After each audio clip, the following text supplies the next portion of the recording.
Hey, yo, it's me, Pops Van Marmalade, and you're watching the Comics-Related Madness Network. Uh-huh. So come get some. CromCon. CromCon.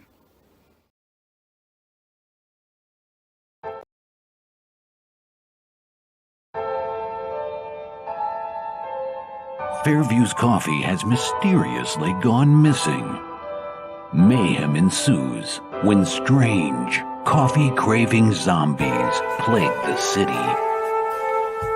Detective Mickey Potatoes, an overworked public servant, uncovers why ordinary citizens are losing their minds and how to stop the coffee apocalypse. But it involves the mafia. And when you're dealing with mafia crime families, nothing is ever easy. The mafia controls everything in the city, including the police, including him. If he breaks the mafia, they will break him. So, the city is without coffee. The city is burning before his very eyes, but he's powerless. Detective Potatoes has the power to stop the coffee apocalypse, but if he does, he could lose everything.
What is Path of the Pale Rider anyway? Is it a comic book?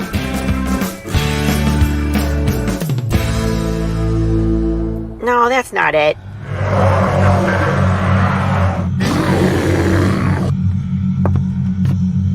Is it this?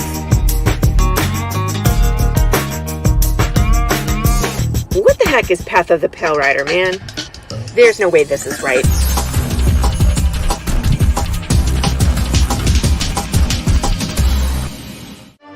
How about this?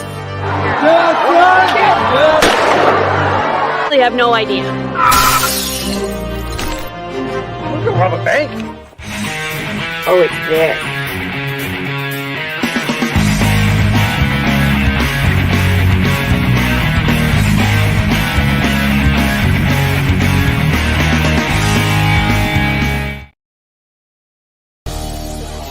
The Madness Comic Network and comic-related madness proudly presents Madness Tuesday Morning Brew.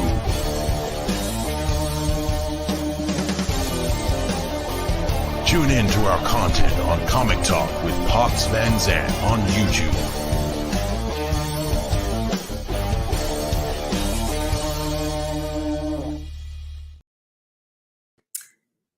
Good morning. It's Tuesday. It's the Tuesday morning brew today. I'm so excited to be here. I have my coffee. I'm probably a little over caffeinated, having just chugged this entire thing right before the show. So good times. For those of you who are tuning in today, you are in for a great treat. We're going to have an awesome conversation with Lucifer Storm himself about his book, Ed Gein. Ed Gein, I can't say it. You'll have to correct me when you get on here, Lucifer. How do you pronounce it? I think it's Ed Gein, Demon Hunter. 4 issues of that, which were absolutely amazing. And then his new book, Lady Satan, which is really kind of a mind trip when you get into it. So we'll talk about that real quick. Path of the Pale Rider. We're counting down the pages at this point. Matt Chambers has been flying through since he's the second colorist attached. Our first colorist had a scheduling issue. I think he has like 6 pages left. That's it. So we're gonna get there sooner than I thought. So that makes me really happy having to start over on color like pretty much when we were done. But big week this week. The Funko Pops should be delivered to my house on Wednesday. So I'll have all the big James. There's 4 of them, Funko Pops, and they're giant. So they had to ship them in 2 boxes because they wouldn't all fit in one box. And then the new Funko Pop, which is Dwayne Fink. I will have it. I will take pictures. Everybody will be able to check that one out. I've seen the proofs for it. It's really good. So I'm excited for those. So lots of crafty things coming out, because I have extra time. And I did a test run on the riddle for number 3. It's working just fine. It's a few trusted people got to do it, and they're having a blast. So the riddle is set, and we're counting down to when the book is done. My editor is chomping at the bits, waiting for it, so that way we could get it out into the world. So anyway, Path of the Pale Rider news. Yes. So I'm really excited to talk to our guest today. I'm going to go ahead and bring him in. Lucifer Storm, everybody. Hello. Hello. How the devil art thou? I love that. I was waiting for you to say that. It's the only reason people get me on their shows. I say that, and then they're like, right, you can go now. Bye. What? No, that's such a great intro, but it's like, there's so many more things that we need to talk about, sir. Oh, yes. Yes, absolutely. Right? So for people who aren't familiar with you, why don't you tell us like your origin story, how you get into writing comics, just anything else that you write, stuff like that. So when did you start this whole journey? I started, well, I've been writing ever since I was a kid. When I was a kid, I absolutely loved writing stories. And when I was at school, if they gave you math homework, you'd be like, whatever. Geography homework, nah. Creative writing homework, I'm in, baby. That's right. It. I'm all over that like a rash. Right. But I would say that I started seriously getting into writing. It was just around 2005, maybe a little bit earlier, maybe a little bit later, but not by much, because I'd always liked comics since I was a kid. Yeah. And when I got to like my teenage years, of course, you go through the whole thing with your parents going, you got to get rid of this stuff because that's what kids do. And I fell for it. I fell into that trap for no. that little moment in time. And then as I got to like about 18, 19, I was like, but I really like that stuff. Yeah. So fucking what? Right. I'm just going to do it anyway. Yeah, exactly. And I was always dabbling about with weird story ideas and stuff. And then I came to the conclusion that I wanted to write stories for a living at a very young age. It was just before I left school. I had a careers counselor that came to me and said, "Hey, what are you going to do when you leave school? What are you going to do for a career?" And I was like, "I want to be a writer." And he said, "Well, you just can't do that because that's just a hobby. You need to think of an actual proper job." And I was like, "Okay, I'd like to be a musician." He was like, "No, that's a hobby once again." And we went through this list and he just kept going, "That's a hobby, not a job." And then he got to the point where he's like, "You're not taking this seriously, are you?" And I said to him, "All right, I want to be a Teenage Mutant Ninja Turtle." And he was like, "Get out, just get out." Thank you. Because like, Really? He was telling you there are professions in writing and arts and music. Exactly. And he just didn't want to hear anything of it. See, that's the thing. You guys in the US, I absolutely love the mindset. Your kids can come to you and go, "When I grow up, I want to be an astronaut." And you go, "As long as you work hard, you'll do it." Right. Over here, it's I want to be an astronaut. And our parents go, "Shut up, sit down, get in the line for the benefits office and find a real job." That's the difference between US and UK.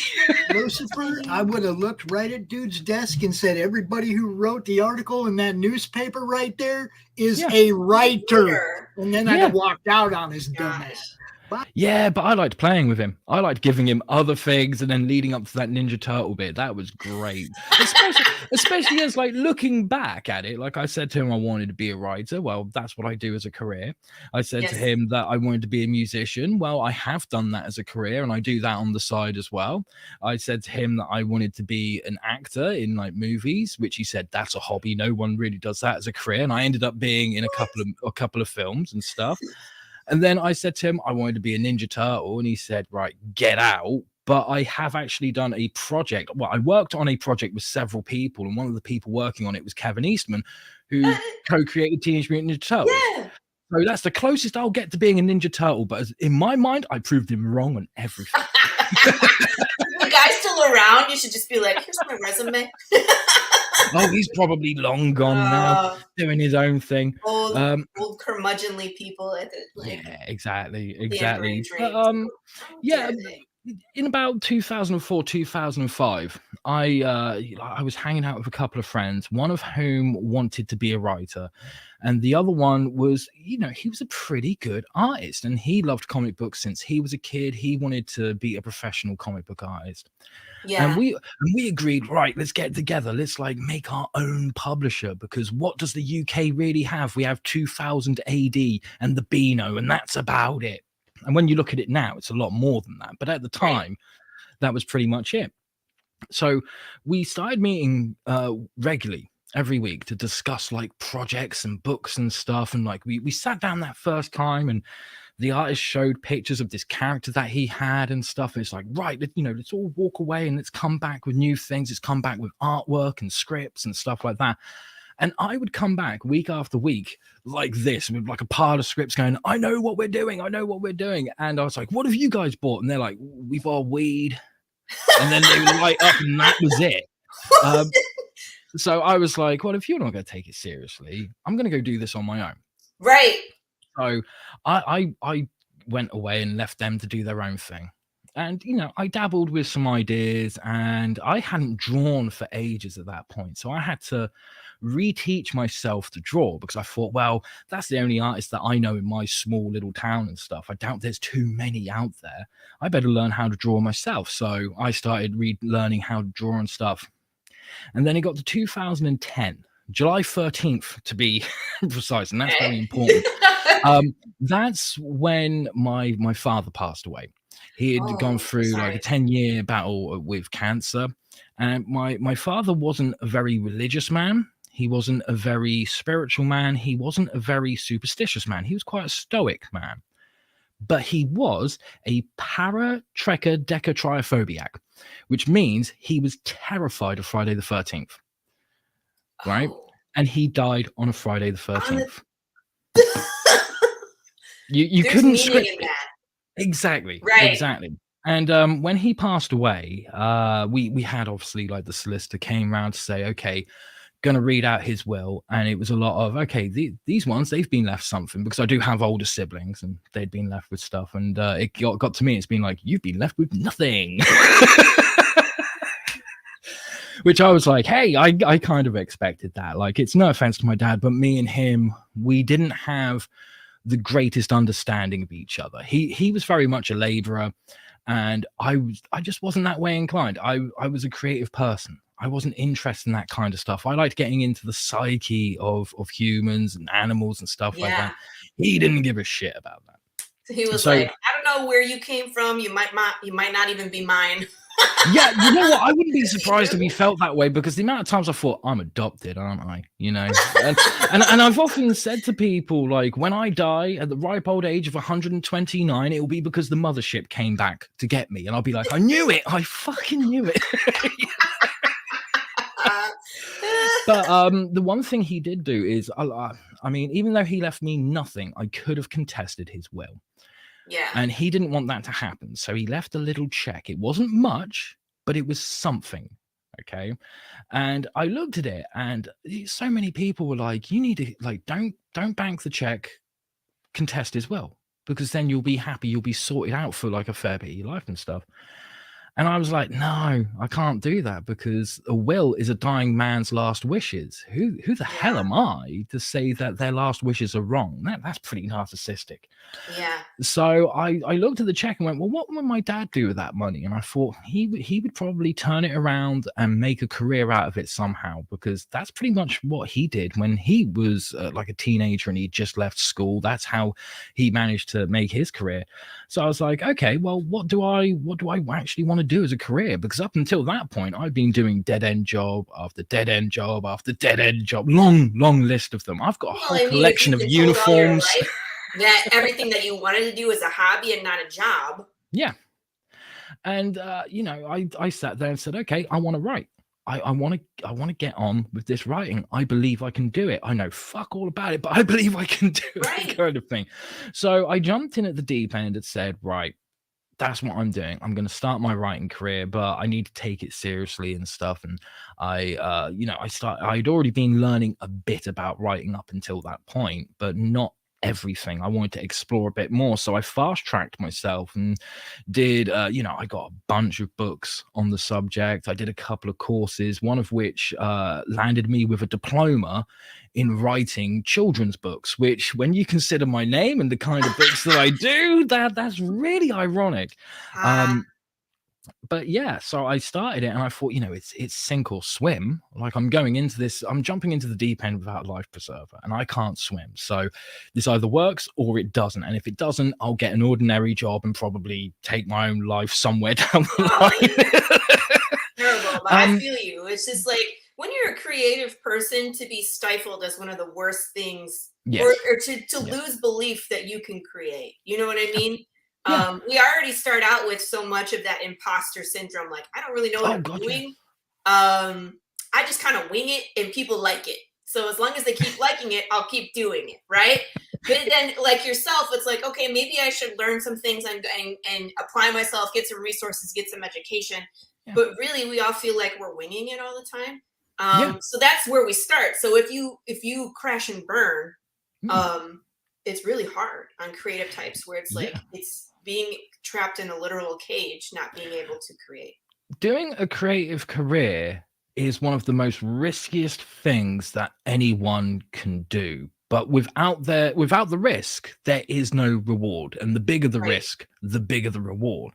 Right. So I jumped out there, and even in the midst of really not knowing enough about how to write stories and stuff, barely scratching the surface, I got behind the desk and I was like, okay, I'm going to work on a book. And it was inspired by my dad's battle with cancer. And at the time, I wanted to do horror material, but a lot of the readers out there, they didn't want horror. They wanted superheroes. And I didn't, like, I've got nothing against superheroes. There's plenty of superhero books that I like. But it's just ironic to me. Yeah. because where we are now in culture, it's very it's spun around, flipped, isn't it? It's like more horror, less superhero. Yeah, absolutely. So, and this is the thing. When I started the book, I was like, okay, if I'm going to do a superhero book, that's fine, but I'm doing it my way. So it has to have that horror undertone to it.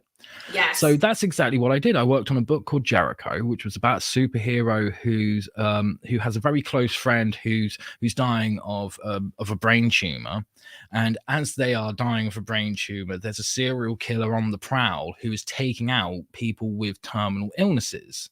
They see it as they are committing euthanasia, not murder, kind of thing. And she's the lead character. She's a very smart girl, but she's very depressed, and she's at university studying medicine, and she's trying to come up with an alternative to chemotherapy, and she's trying to do this using ultrasound. So she creates this ultrasound glove. But she doesn't do it very well, and it becomes an acoustic weapon that then falls into the wrong hands. And from there, she turns into this superhero or vigilante, whatever you want to call it, called Jericho, who goes out there and tries to not only take down the bad guys, obviously, but is trying to save her friend's life, because the idea behind it was every superhero has an arch nemesis, but the arch nemesis is normally a person. What if a superhero's arch nemesis was a terminal disease? Because that's not a person. It's not thinking. It's not trying to one up the superhero, but yet it's always 3 steps ahead. And to me, that was an interesting concept. That is interesting. So I ran with that, and I didn't expect it to get too far.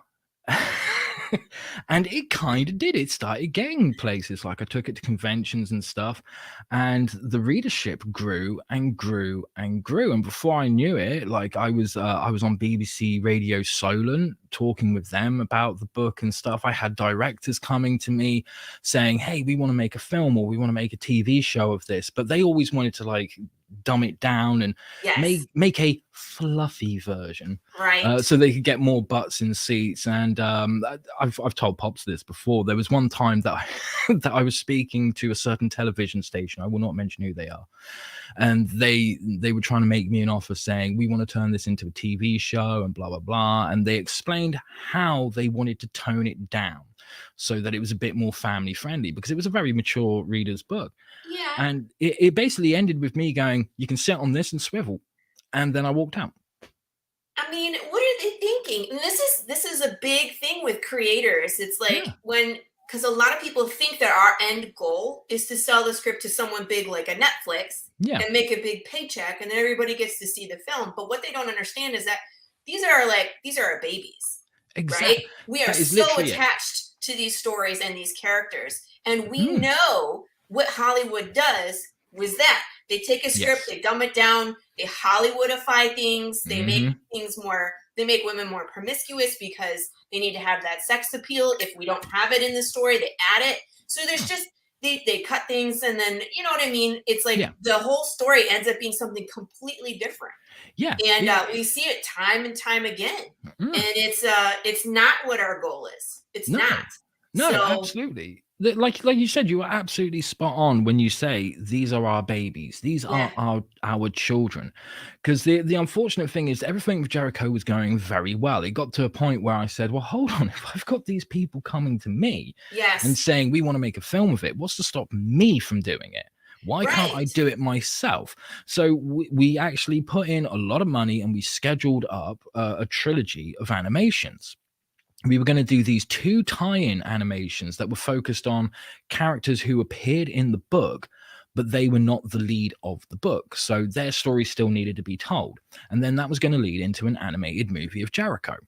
And we were getting cast members in, and we started doing the voice recording for the very first animation. And we had actors from Hellraiser. We had actors from Back to the Future. We had a certain actor attached for a little while who was from Dragon Ball Z. Cool. But he came along and said, look, I've got a bit of a problem. I can voice this character, or I can voice Batman for a video game. And I was the one who's going, go voice Batman. Go voice Batman. There's no decision there, bye. Screw what I'm doing. Go, man. Right. So, but unfortunately, because things were growing, I couldn't do it all by myself. I was happy to take on the writing load because that's my wheelhouse. But I was also drawing a couple of books at the time.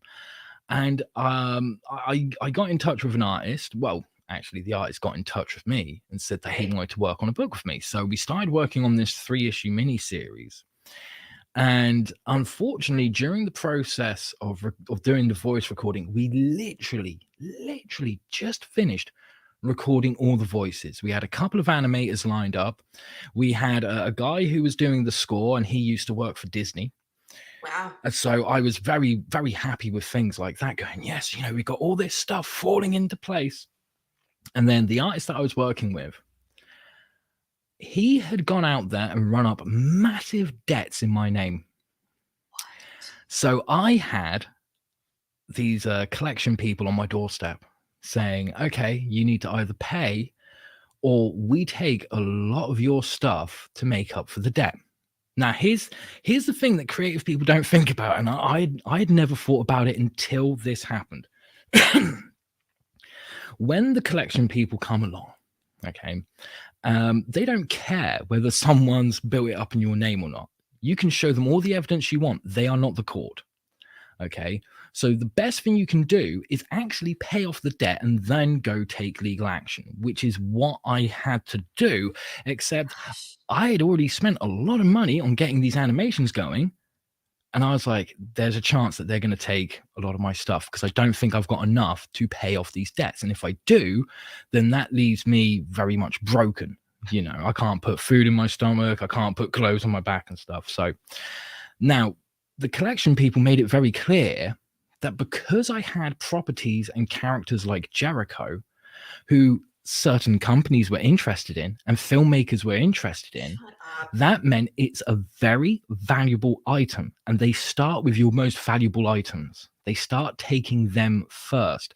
But here's the problem. Your certificate, your certification that says this is my character, they look at it and go, well, that's just a piece of paper. So it's only valued at a few cents, isn't it? But we'll take it first because we know what it's really valued. Come on, are you kidding right? me? Because the copyright certificates and trademark certificates, these are like money. Okay. If your currency is backed by gold, then it has a lot of spending power. But the moment it's not part of a gold standard and isn't backed by gold, it's backed by nothing, which brings the spending power right down. And it means the government can print loads more money. And as they do, it just decreases in value. So technically, when you've got a $20 bill, it's not actually worth $20. It's probably worth about 30 cents. Right. Okay. And it's the same with UK money. And it's the same with your copyright certificates for your characters and your IP. So you have to find a way to back it with something. Otherwise, they will look at it and go, it's just a piece of paper with writing on it. So it's only valued at a few cents, and they take your most precious assets. So I had to go to my solicitor and say, look, I want to transfer the rights of my characters to a trusted friend. The only problem is that when you do that, you can't do anything with your own characters. They can't do anything with them, but you can't either. And there's a 10-year gap where those characters are in limbo. See, here's the problem I have, Lucifer. You are writing horror stories, and then you are also living horror stories. Yeah, I know, right? It's absolutely crazy. That, like, going through that experience absolutely broke my heart. And the way I explained it to someone was, if you're a parent and someone comes along and says, look, we're taking your kids away from you, that is heartbreaking, but at least you can hug them before they go. You can't do that with your characters. They just took... is the 10 years almost up, or when does the 10 years is over now. Okay. So it's all fine. They're all back in my possession, and I'm sure I will do something with them in the future. But it meant that a lot of people who got into Jericho, like, they never saw it get finished. They never saw the animation happen and stuff. A lot of money went straight down the drain. God. Okay, so that was a tough time. And shortly after that, I went through a bit of a tougher time. that I won't go into details about because I'd rather not. It's still a bit of a raw nerve for me. But during that time, like, things were looking really dark, you know, and I spent a lot of time existing in the world rather than living in it. Yeah. And I hated everything at that point. And I didn't want to go outside. I found it pretty close to impossible to go outside. So I didn't leave my house for well over a year or so. The only places that I would go that was outside of my house was my garden. And my garden started becoming overgrown with bramble and bracken and all these horrible fucking plants. And I was trying to tackle them as a way of just getting by. And the more I cut it all back, the quicker it grew. And I just got to the point where I went, well, fuck you then. Yeah. You know, you stay like that. I'm not coming out here again. And I was starting to feel a little bit better, but I still couldn't really go outside unless it was my garden. And I was in my kitchen one day just reading a book, and I heard this almighty bang at the kitchen door, the door that leads out into my garden. And I thought, what the fuck was that? Yeah. And I look out there, and there's these 3 little fox cubs, and they're just playing. They're having a bit of rough and tumble, and I just watched them for a good half hour to an hour. And at the end of it, they ran off into the bushes. And I thought, oh, that's lovely. That like really lifted my spirits. And I thought, I'll never see anything like that again. And then the next day, around the same time, I'm doing the same thing, and that bang happened again. And I looked out there, and it was the same 3 fox cubs. And they were running about and jumping and playing and stuff, and they ran off into the bushes again. But it was the same bushes. And that's when I went, hold on, something's not right here. So I went outside, and I explored a little bit. And I discovered that what had happened is this vixen had come along and thought, this overgrown garden is amazing. This is exactly where my cubs should be born. So she gave birth to these 3 cubs, but she died in the process. So I had to get rid of the body, which, take that out of context. That's going to make me sound really bad. so no one sound clip that, right? I can't clip that, no? Well, you can if you want, but only if you're using it as a ringtone. There you go. So I got rid of the body. Yep. So I got rid of the body, and I had great pleasure doing it. But it left me in a predicament where these 3 cubs, they had now made my garden their home, but they had no one to raise them. They were still quite young. And of course, when wild animals like that see someone like me, they're just going to go, screw that, and they're going to run away. So there's not a lot that I can do directly, but there was stuff that I could do indirectly. So I started getting into the habit of going out there at the same time every evening, and I was putting food out there for them, you know, bits of sausage, bits of burger, bacon, you know, whatever. And when I did, I'd make a clicking noise, just going, so that they could hear it and get used to it and go, oh, okay, 30 seconds, 5 minutes after we hear that noise, the sky will have rained meat. So I did that for a little while. That's a good clip right there too. I'm just saying. Yes. Now that one people can clip. That's absolutely fine. So I did that for a little while, and then one day I got out there, and I had like a plate with all these different bits of meat on it, and I was just grabbing hands full and just chucking it across the lawn. And as I was doing it, I noticed in the bushes there were these eyes just looking through the bushes at me, and I was like, okay. Play it cool. Right. And as I threw the meat, it would watch the meat go up and down, up and down, up and down. And after about 3 or 4 times of doing this little creature went, he's the one who makes it rain food. I need to go speak to him. Yeah. So this little fox came out. He walked right up to my feet and just sat there and looked at me as if to say, well, go on, feed me. And I was so taken aback by this. And I was like, okay. And I just dropped food in front of him, and he ate it. And he was still a bit cautious of me, but he was quite friendly and tame. The other ones, they wouldn't come anywhere near me. But this brave little fox did. And he started doing it every night. Now, when I meet someone for the first time, if I don't know their name, I'm like, hey, buddy, how's it going? I always refer to them as buddy. So I did the same to him, because I was like, well, he's not going to tell me his name, you know? So every time I saw him, I just said, hey, buddy, how you doing? And he got used to that being his name. And that fox became my best friend for 5 years straight. Wow.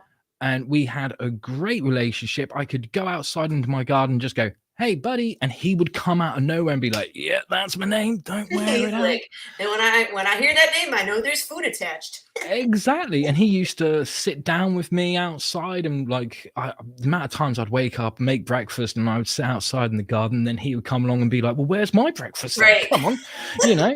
And it was just absolutely wonderful relationship. There was one time that a random fox who didn't live in my garden came along and had a bit of a fight with him. And when I stepped out there to be like, hey, what's going on? He came right behind my legs and just sort of like hid there, like, you protect me, kind of thing. And it was a lovely friendship. But unfortunately, he passed away. Like I said, they only live about 5 years anyway. But it was because of him that I eventually got back on my feet and went, you know what? If this little fox can come out of the bushes and befriend me, that's a hell of a lot of bravery. What's stopping me from getting outside of my house? Wow. So from there, I started getting out of my house. I started going to like the local pub, making new friends. And when I made new friends, they'd be like, so what do you do as a career? And I'd be like, well, I'm a comic book writer. And they're like, so what are you working on at the moment? And I was like, I need to figure that one out. You're like, there's a thing. I just don't have it yet. Yeah, and I showed them old stuff of Jericho, and they were like, this is amazing. Like even something when I know that character from somewhere.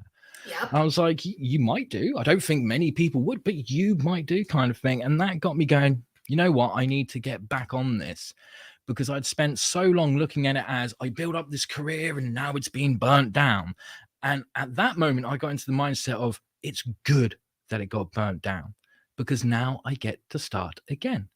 And I don't have to make the same mistakes. Right, and learn and pivot. It's all about pivot and move forward, because it's like your story is a little extreme compared to what most of us go through, but a lot of us will go through some kind of financial hardship or trusting the wrong people, etc., etc. You know, and it's common, unfortunately, you know, when you get creatives together. Some creatives are more passionate or driven than others. Others, or they're just downright evil, where they steal, they run up your debt and your name. Like, what the hell is that? There are always people out there who think, I deserve a piece of that pie. Right. And they want the biggest piece. To them, a piece of the pie is all of the pie except for the crumbs, and that you deserve the crumbs, kind of thing. And those people will bend over backwards to get what they think is a piece of the pie. But all that really happens is they're left with nothing and you're left with a lot less. Yep. You know, and I think the reason why some of us do end up in these situations is because when we enter a creative career, we have a very romanticized idea of how it should go. It's very Disney-like. And Disney has fucking lied to us at every single step. Right. None of this is legitimate, people. And it doesn't go the way that you want it to. Always have a plan B. I don't think you could have anticipated what happened there. I don't think there was a way to. I don't think anyone could have. And there's no one out there that's sort of like going, okay, just in case there's some money troubles and you have a lot of debt, this is what you should do to protect your characters and stuff. I wish there was, but there aren't people doing that. At least I'm saying now things like, you know, make sure that you back your copyright certificates with some sort of cash or cash equivalent, because then they have to value it for that equivalent should you be in that situation. Right. You know, and it also means you got a lot more leverage when you're talking to publishers. Because I've worked with publishers before, and trust me, the last thing a publisher wants to do is give you money. Right? Okay, but the more leverage you have, the more likely they're going to go, all right, here's the checkbook, you write it. Right. And I guess that kind of leads to like where I am now. Obviously, I've skipped a little bit, but I think most people know that, you know. I did have a question though about when you were writing as a child. Were you writing horror or scary stories at that point, or at what point where you're like, horror is my jam? Oh, me and horror, we have a very long love affair. should I say. Same. But it's quite strange because, like I said earlier about having a diploma in writing children's books, it sounds so ironic, and people look at me, and when I say that, they're like, yeah, fucking pull the other one. Right.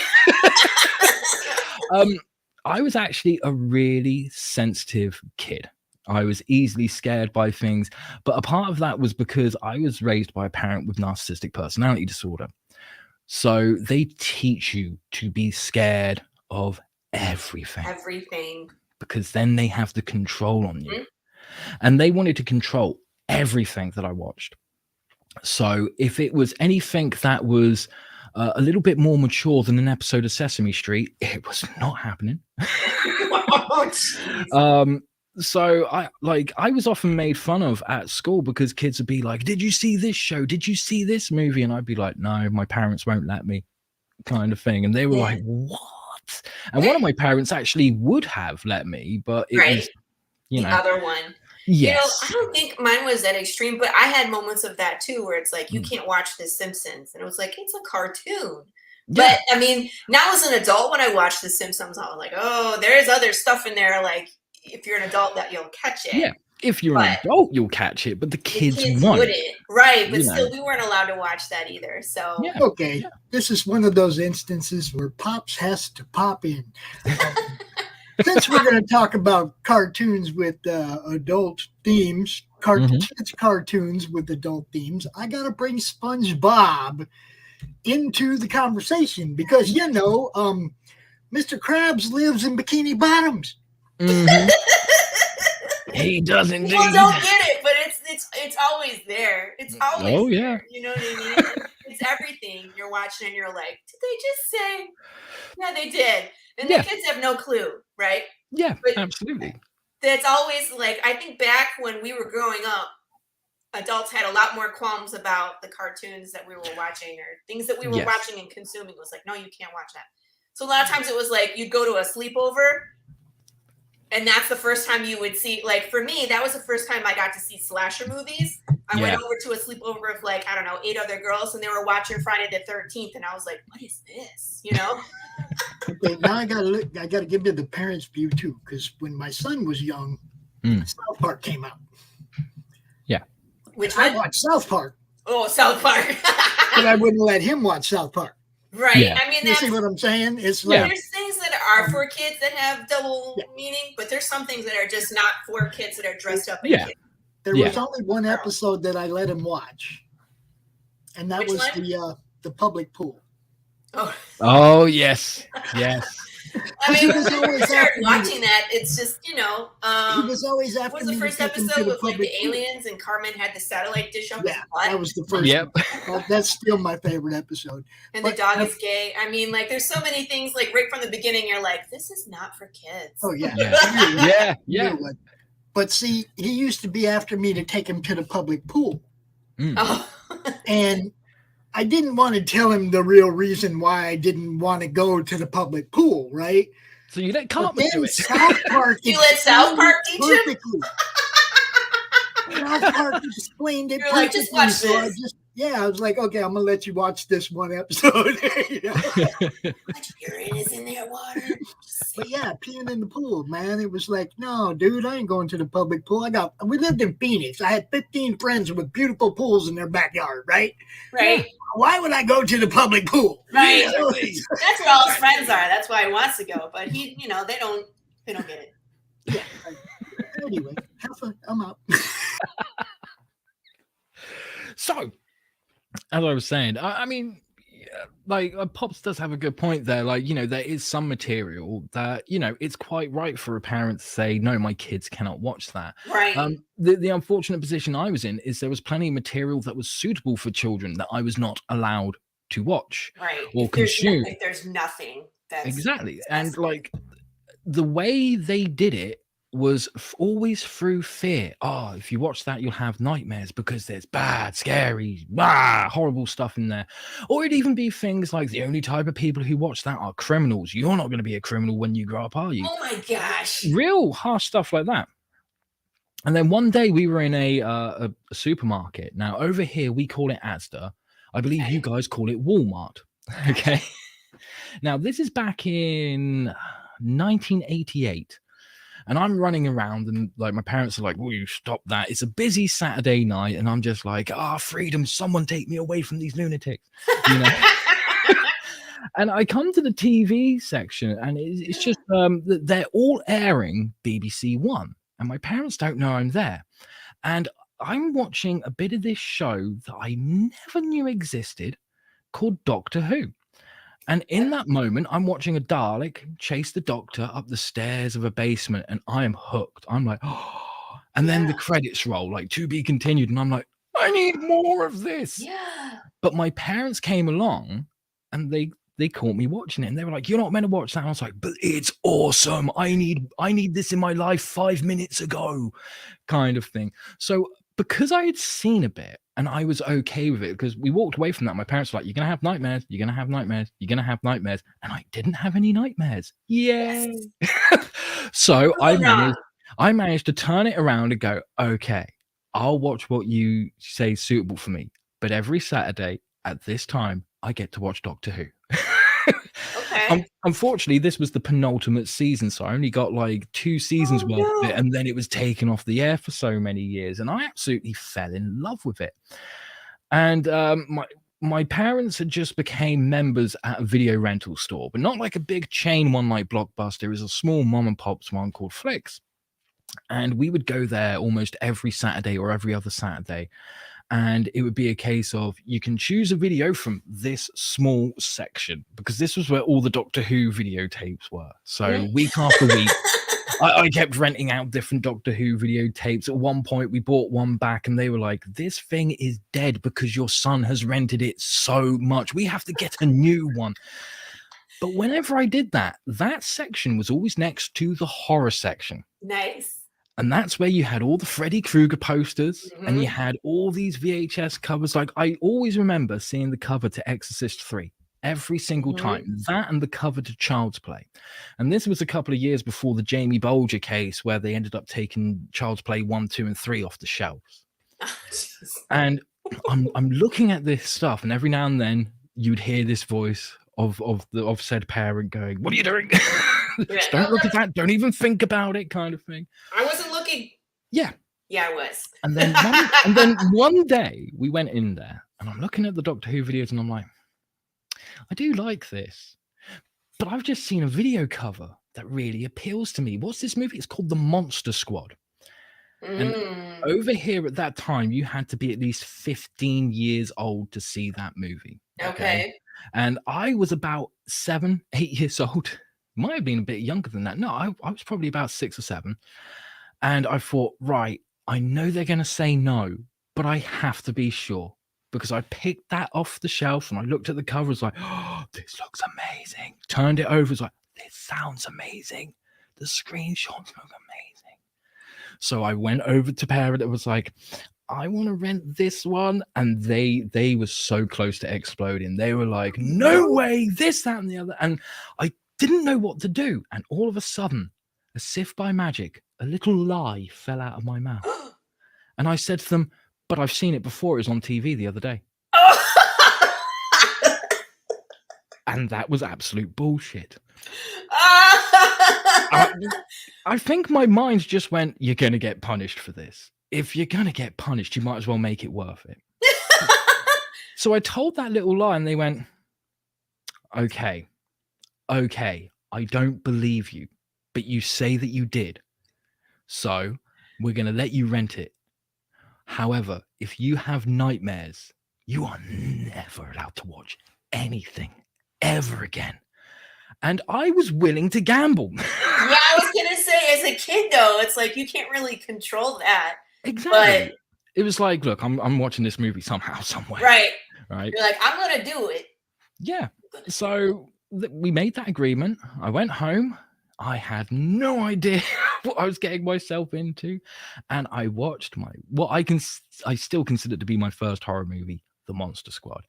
And I absolutely adored it. And I think I adored it for 2 reasons. One, because of the horror element and the different style of storytelling and the production values and stuff. But also because it did showcase very briefly families getting along, not acting like mine. And that was kind of like my first inkling of something's not right here. And I needed that. I really did need that. And that was the moment that I absolutely fell in love with the horror genre. Like, I still loved things like Doctor Who and, you know, reading the comic books like Spider-Man and Batman and Fantastic Four. But there was just something about horror that really spoke to me. And seeing that just made me want to explore more of it. So I actually spent a lot of my childhood going to school, and like, I didn't have many friends at school. I had a couple of friends, but these were friends whose parents let them watch stuff like Nightmare on Elm Street and Friday the 13th. So I'd be like, hey, if I lend you this video, and they'd be like, we don't care about Doctor Who. And I'd be like, yeah, but it is good. And if I lend it to you, you can lend me Friday the 13th. Right? But see, that's where it was for me too, because we weren't allowed to watch horror. And in fact, like, my sister and I are close in age. We're 18 months apart. She's the older one. So it was her friend that we would go spend the night over her house. And she was the one that loved horror and would scare the crap out of my sister, right? And it's like, my mom and dad had no clue we were watching Stephen King at, 10 years old. And my sister wouldn't sleep for months. And I would be like, I wonder if, you know what I mean? And then I'm breaking the story apart, like, in this and that. And so I would always want to go to this girl's house, even though they wouldn't play with me because I'm younger, right? I would get left out, but I knew there was a movie involved and I wanted to watch it. So I was like, I would like to go. Yep. So I'd always, make some kind of bargain so I could go, just so I could see the movie, because I knew there would be a good one at this girl's house. So, well, that was the thing. Like, unfortunately, the era that I was growing up in, the 80s, this was also the time of the video nasty scandal. So there were actually a lot of horror movies over here that were banned outright. Like, we didn't get The Exorcist or Texas Chainsaw Massacre till about 1999, 2000. What? I didn't know that. We never had them, but there were always people dealing in bootleg VHS. Yeah. So when we did get to watch those movies, we were breaking the law. Oh my gosh. We could have gone to prison. And there's me as a young kid turning into a teenager, and I'm learning about things like Hellraiser and Nightmare on Elm Street, which we had those, but at the time they were actually quite heavily censored. But that's also the time that I started getting to know people who did bootleg VHS. And all of a sudden, I'm getting things like the Texas Chainsaw Massacre. I'm getting The Exorcist. I'm discovering about subgenres like giallo movies and stuff like that. And that made me go, oh my God, there's more to horror than what I loved what I had already been seeing, the tongue-in-cheek popcorn kind of horror. And now I'm getting into like the deeper stuff, some of the older stuff. And like I said, I've just always loved horror. And I think a lot of it's that forbidden fruit. But it's the forbidden fruit that when you get it, for a lot of people, it's like, when you get it, it's actually okay. But my mind, even today, is still in that mindset of being a kid in the 80s, where it's like, oh man, if I've got this in my backpack and I get pulled over by a cop, I can be arrested, kind of thing. Yeah. And there's something very appealing about that. And when I did see movies like The Exorcist and stuff that had been banned over here, a lot of the time I walked away from it going, why are you afraid to show us this stuff? Yeah. Because it's always the stories behind it. They're worse than the actual movie itself. Right. And you know what? It almost helps people see it is when you censor it. You know what I mean? It's like, oh, this is forbidden. Don't see it. So people are like, oh, I need to know. I need to know why. What is so bad about it? Then they see it and they're like, so. I mean, we're a less censorial country now, but you do still get the odd movie that is banned or heavily cut. It's rare, but it does happen. I think the last time it happened was around 2011. We had a movie over here called Murder Set Pieces that was banned. There was another one called The Bunny Game that was banned. A Serbian film was heavily cut. And then even though... Well, that one is like... Well, yeah, that great story. Amazing story, but fucking hell, that disturbs the hell out of you. But that had been cut by about 25 minutes here. And even though it had been heavily cut, and then given a certificate to be put out on the shelves. The police were still raiding video stores and confiscating copies and then arresting the owners, claiming, no, this is flat out illegal. You know, it's absolutely mental. So I think that's another reason why I still have that in the back of my head of like, this is the forbidden fruit. Horror is the forbidden fruit. And it tastes lovely. I think we're like, it's just how deep do you want to go? You know what I mean? Because we have all these different kinds of horror genre. You have the supernatural, you have the slasher, we have true crime, you know, up the wazoo. So that was another question I had for you, because with so many different ways to approach horror, the way that you approached it, because not only is it serial killer slasher kind of take, but with a real person though. Yes. Ed Gein is a real person in history. And I was telling Lucifer before the show, like when I read the comic, I was like, splotchy memory, right? I was like, I know I've read about him before, but I needed to go refresh my memory. So I had to research. I went and researched, and I was like, I had forgotten about some of his weird quirks. I knew some of the more grisly things, but I forgot some of these things that are in the comic. I was like, oh yeah. So it's interesting to me that the way that you approached it is supernatural and slasher, but through the eyes of a real person, and exploring horror that way. So what made you go that route? Whenever I work on a story, I think it's very important as a writer to continually be challenging yourself. Okay. Now, there are a lot of people online who take challenges like NaNoWriMo and like little short story challenges, and that's fine if that's what people want to do. That kind of stuff never works for me. Like, I have to really, like, I can't work on a story that I want to tell. I have to work on a story that I need to tell. I have something to say. And at the time of coming up with Ed Gein, like I said, I'd just been going to this pub close by to me, and I'd been making new friends and telling them about the work that I did. And at the time, I was actually developing and working on Lady Satan, which we'll talk about a bit later, because that was a very cathartic experience. But like I said, I'll explain more about that later. And I was hanging out with these guys, and for the first time in my life, I didn't just have friends. I had friends who had some similar tastes. So they liked a lot of the music that I liked. They didn't really like horror as much as I liked, except for one of them. And they all had a fascination with serial killers. And when I was a teenager, I had a fascination with serial killers and learned a lot about serial killers. But I kind of left that to the side for a moment, because the more I came out to like the friends I had at that moment in my life, sort of like, yeah, I've been learning about serial killers. They were like, you're going to become one, kind of thing. So I don't tell people some of the things I researched for that reason. Because at least you're a man. When I'm a lady and I'm like, I write horror, and they're like, we thought you wrote cookbooks, and I was like, no. But now you can start a new genre, horror cookbooks.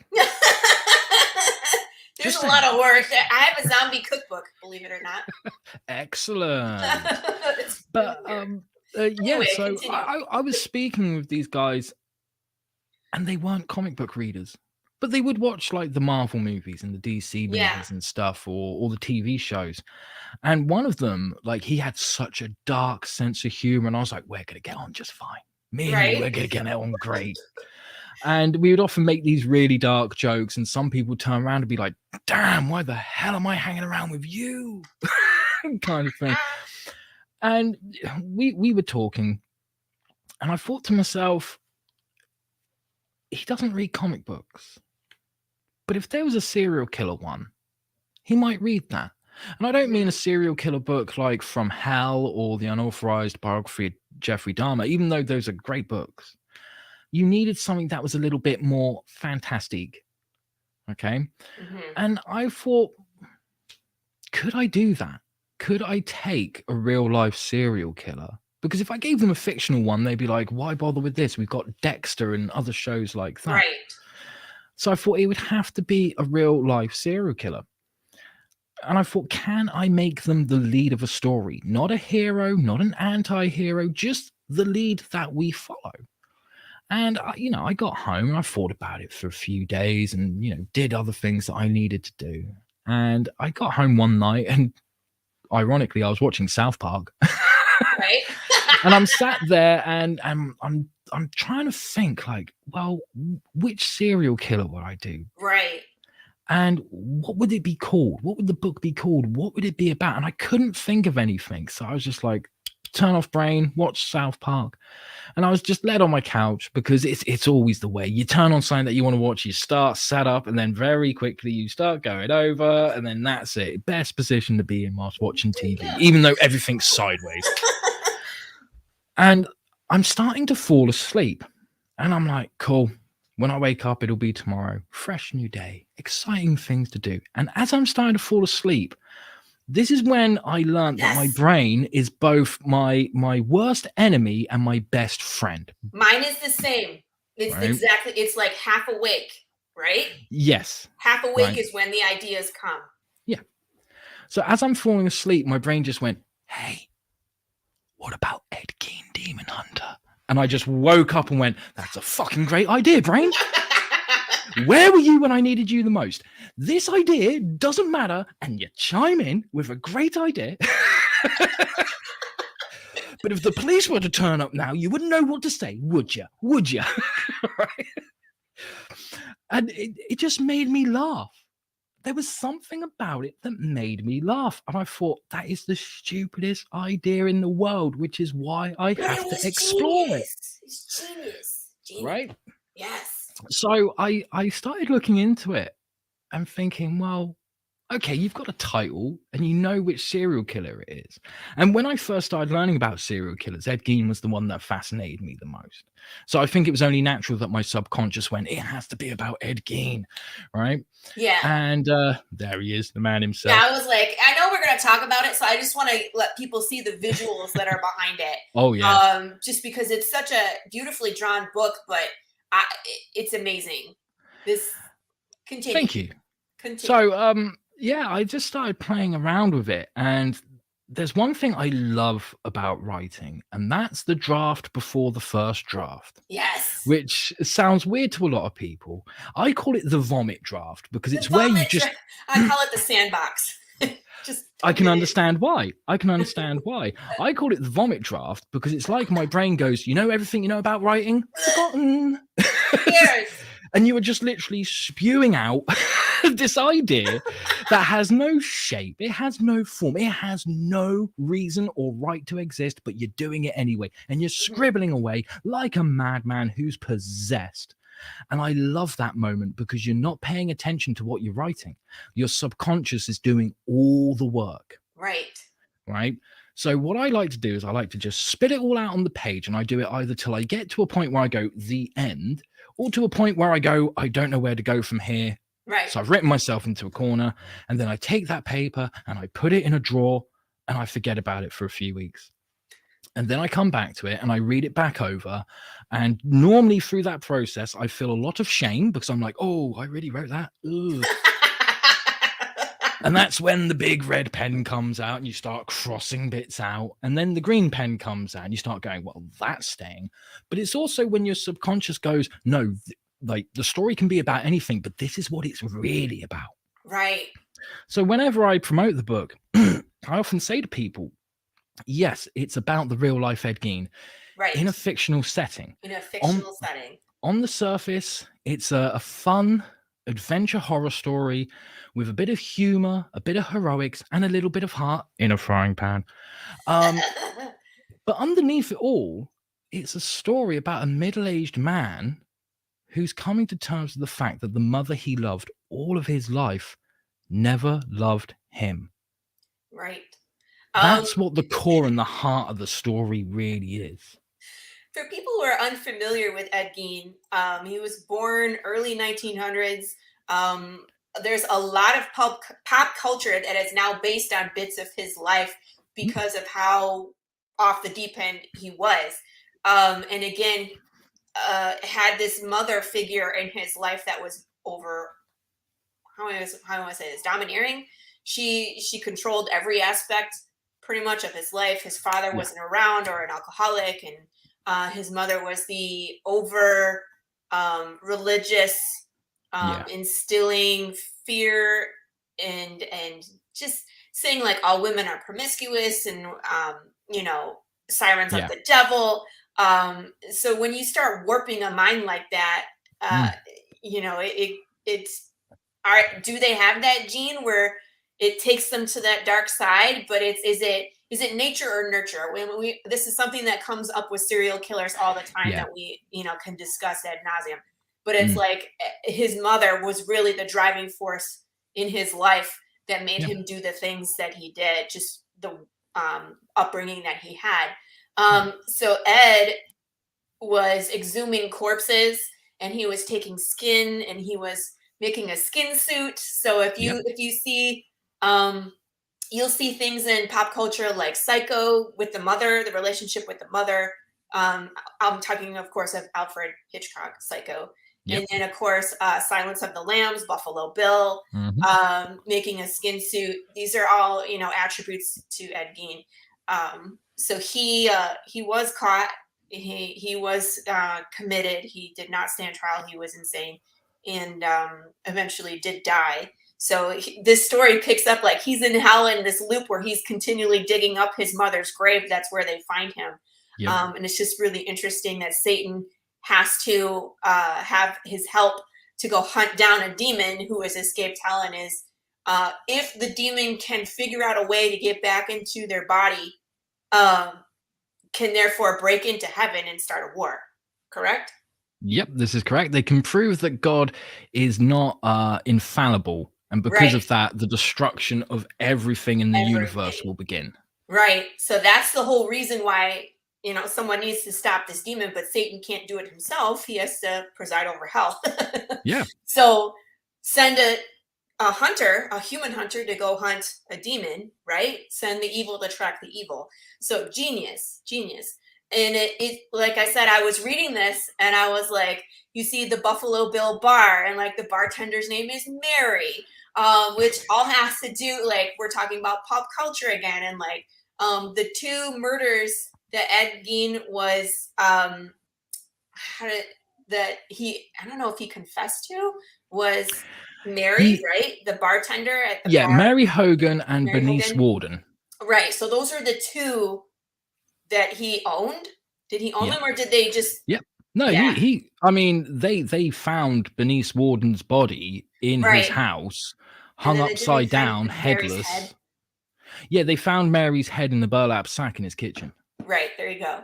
So, but he was making furniture and lamps and all sorts of crazy shit out of human remains. They found all sorts of body parts in Ed's house. So again, how much of this is Ed, and how much of it is his mother's voice in his head telling him that all women are evil, right? Yeah. So it's just an interesting figure in time that was a real person, and to put him in the setting where now he has to hunt a demon.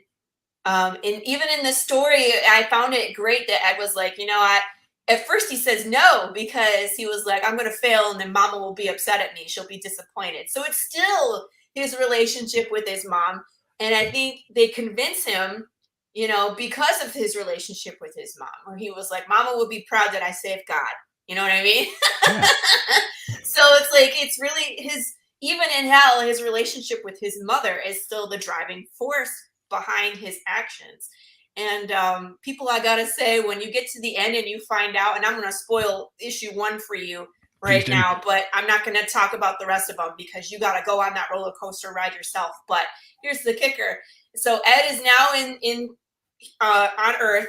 This dog that you see, Ezra, is a demon that has been made into a bloodhound to accompany him, who didn't want to come, by the way, which was awesome.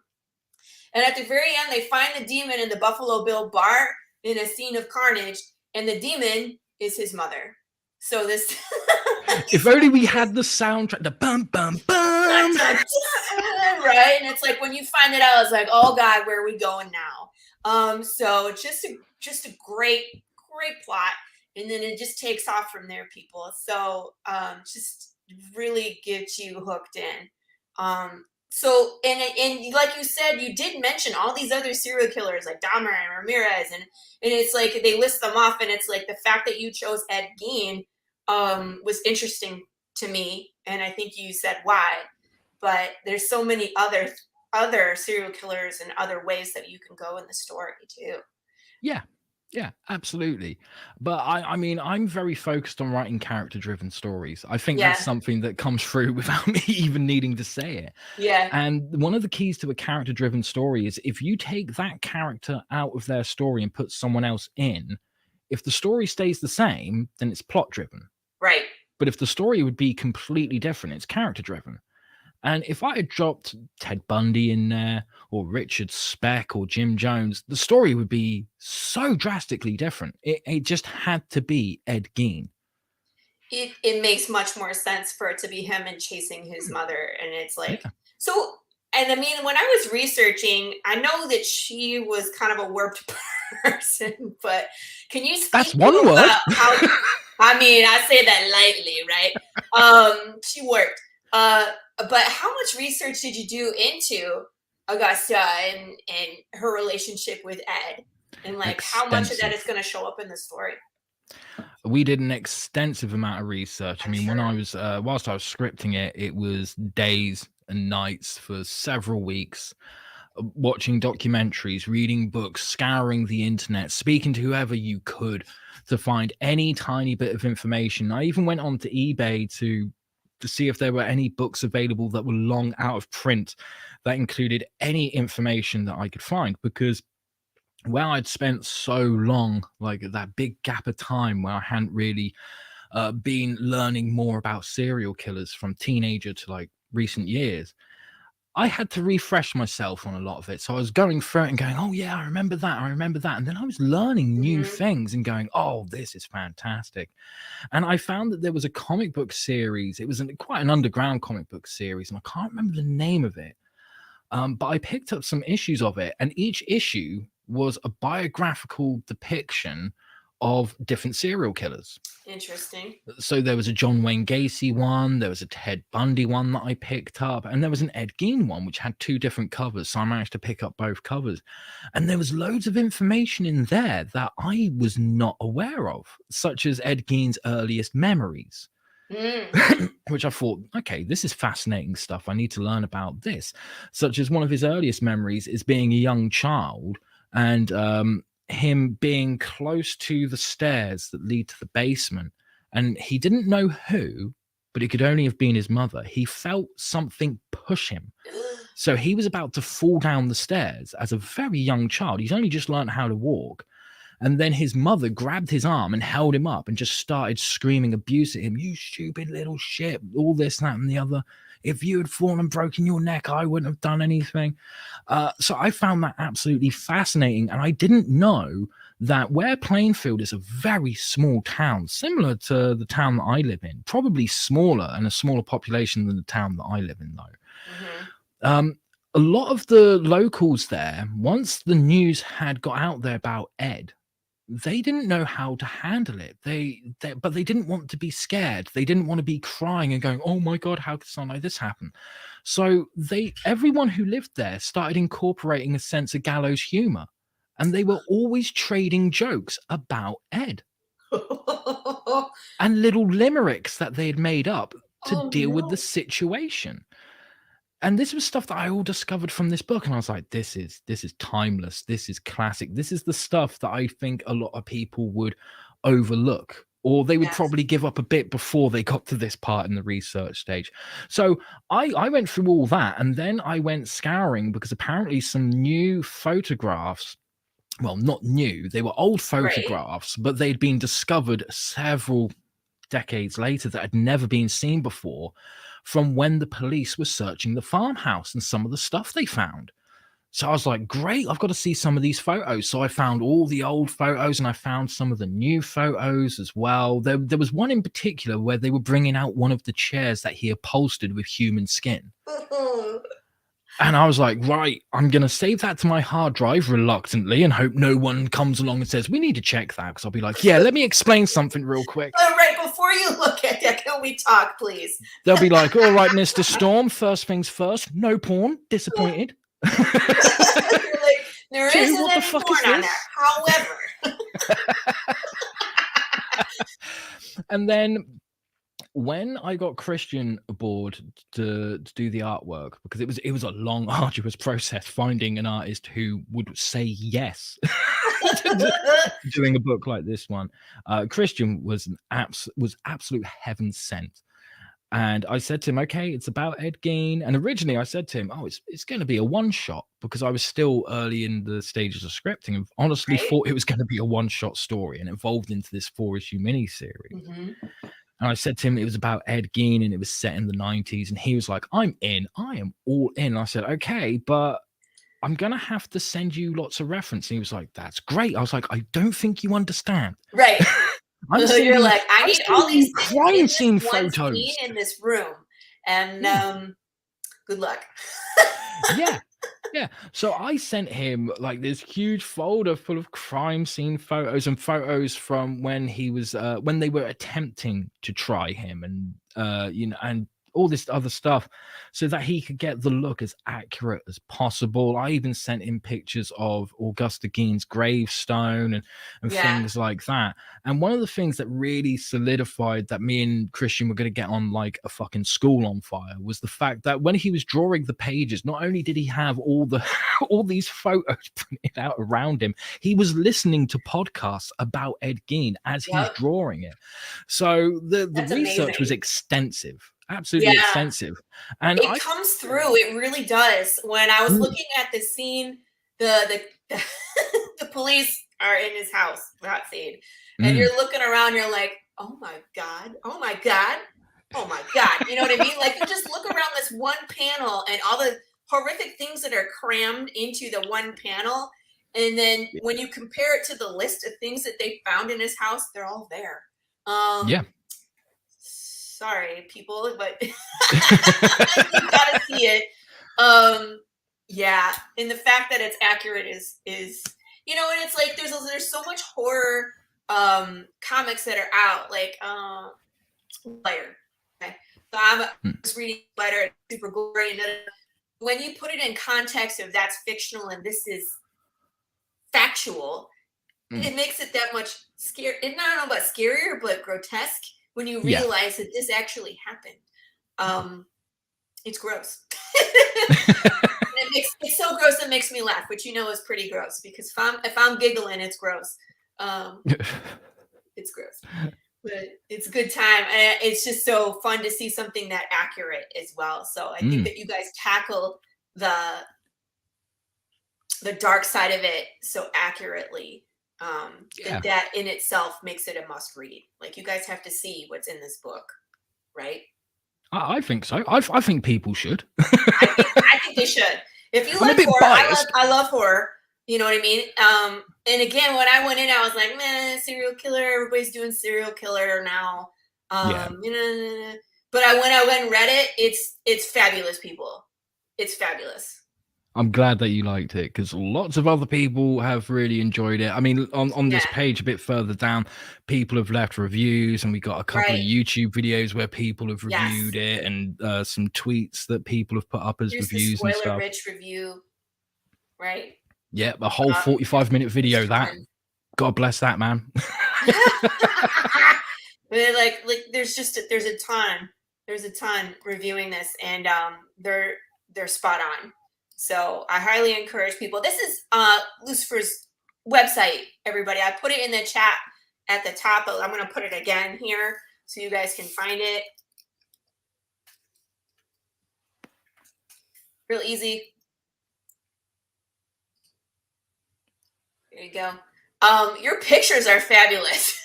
Why, thank you very much. I was looking at these and I was like, man, I need new headshots. But there's your greetings and salutations. How the devil art thou? You got to have it. So, but it's just amazing. Like, people, I encourage you to go to this website and just click around. You can not only see all of Ed Gein, Demon Hunter, you can see all the different like blogs and podcasts and videos and other things that Lucifer is involved in. Really cool. There's a store. Please pick up a copy of Ed Gein, physical copy, because I like reading PDFs, but it's the feeling of turning the pages and getting the experience as it was intended.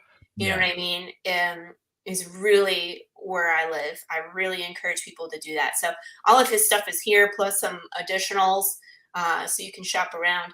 I would like to also talk about this other book.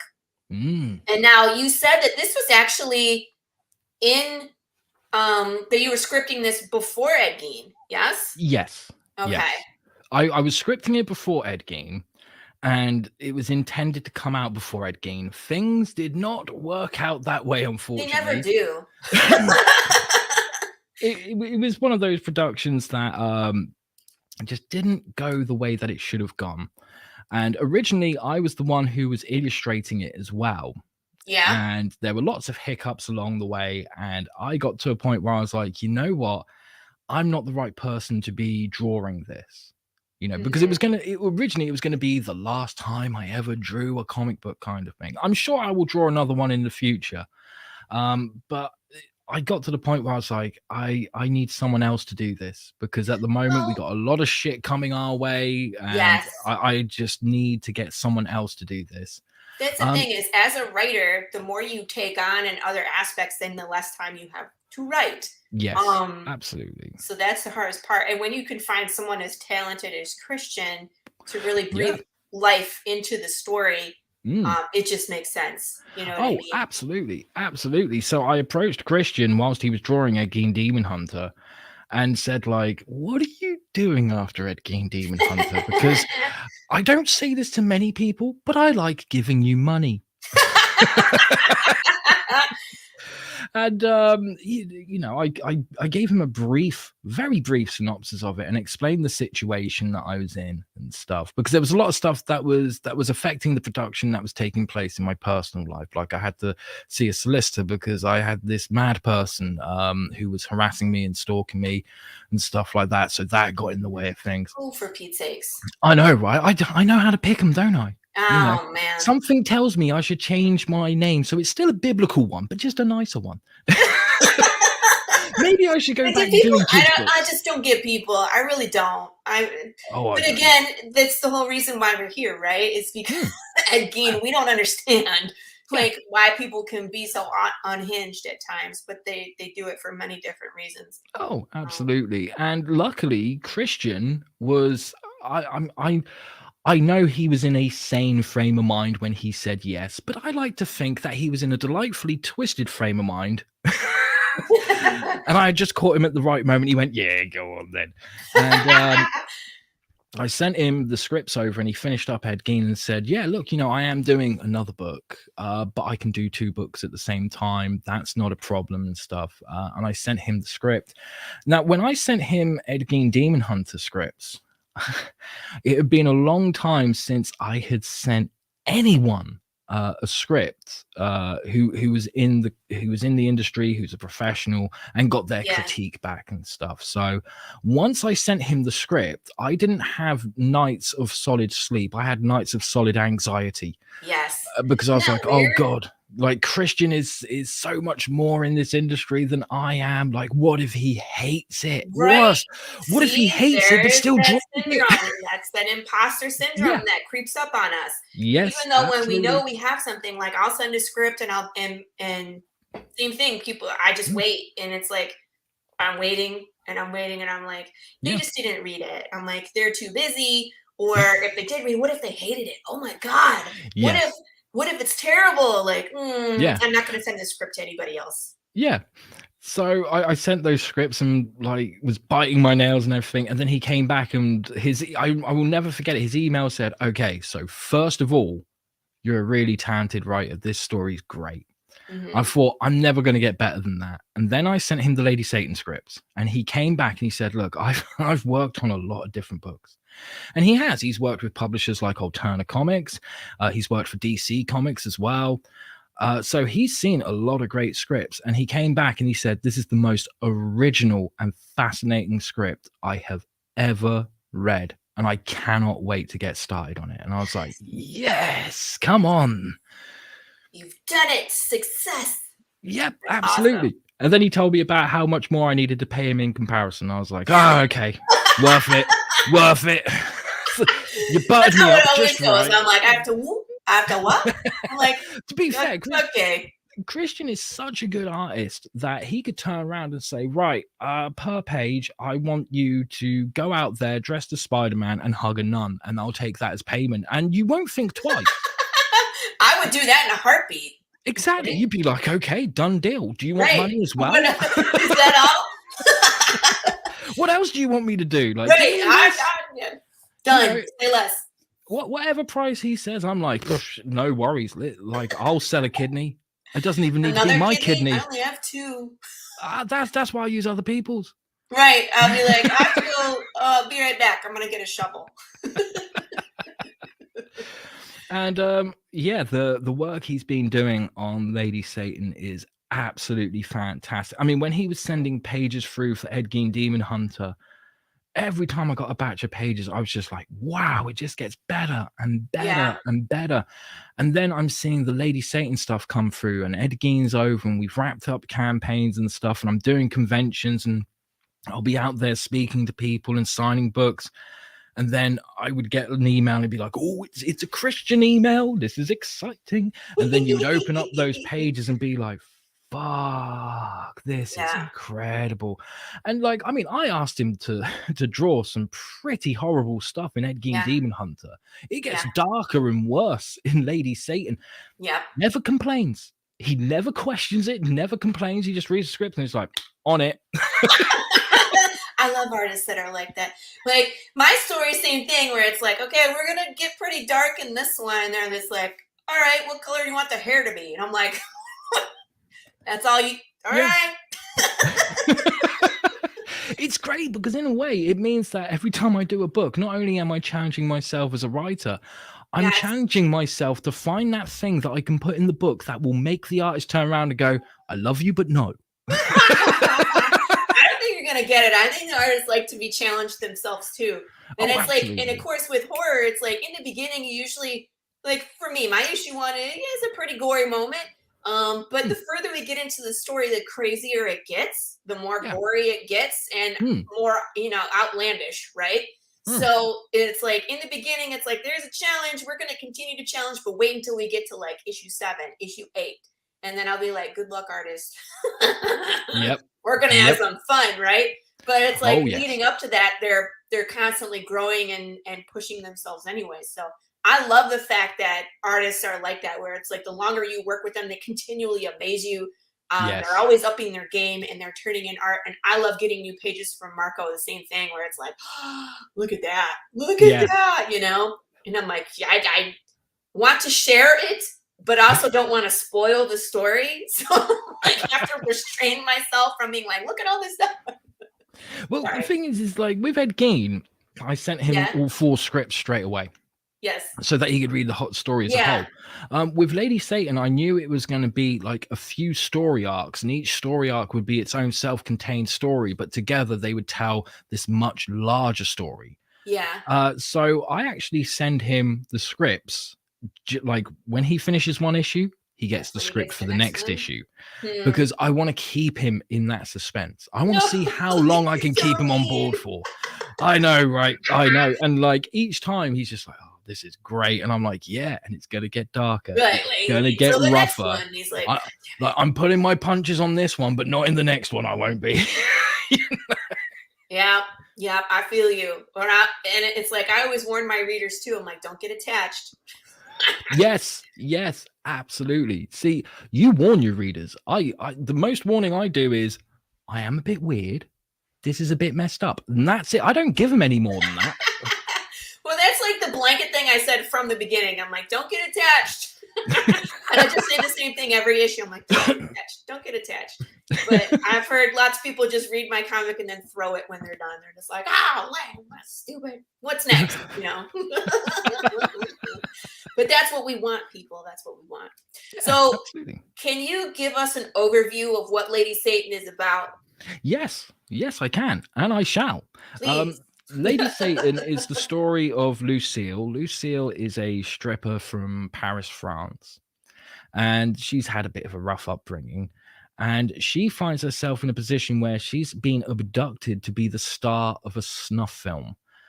But she manages to do something that no one's ever done before, and she survives the experience. And that's part of the mystery behind the story. I mean, I've had quite a lot of people that hear that and go, it's not really a snuff film then, is it? And I'm like, read the book. Out of it. Yeah, it's like read the book, you'll understand. Right. You know, but it is part of the mystery. How did she get out of it? Right. And because of that experience, she is completely broken as a human being. And she wants to return to a place where she can at least be mildly happy, but she can't do that because she's got all this trauma stored up in her head. Yes. So she's on this mission to find the only copy of the snuff film that she starred in so that she can destroy it. And that way exorcise her demons, for want of a better phrasing. But because of this, she becomes a very violent vigilante called Lady Satan. And like I said, the experience broke her. It was a very brutal and traumatic experience. She has PTSD. She has a lot of anxiety and depression. She also has, because of the experience, an illness called persistent genital arousal disorder, which means when she's involved in very violent, bloody conflict, she will end up having an uncontrollable orgasm that's extremely painful and debilitating.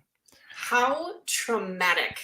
It's like, yeah. When I was reading that part, I was like, ooh, that is just so dark, because I mean, the fact that she has this trauma from being in a snuff film, right?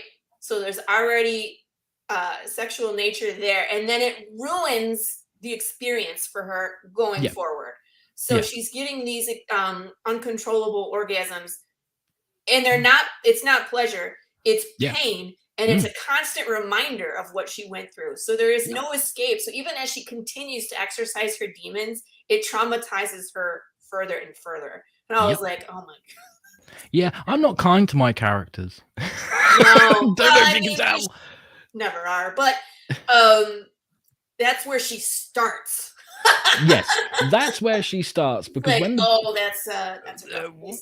the book starts, Lucille has found her way onto British soil, where she's following leads, trying to track down where this copy of this snuff film is, and she's come across a corrupt MI5 agent who's been dealing in like child pornography and stuff like that, thinking if anyone's going to know, it's him.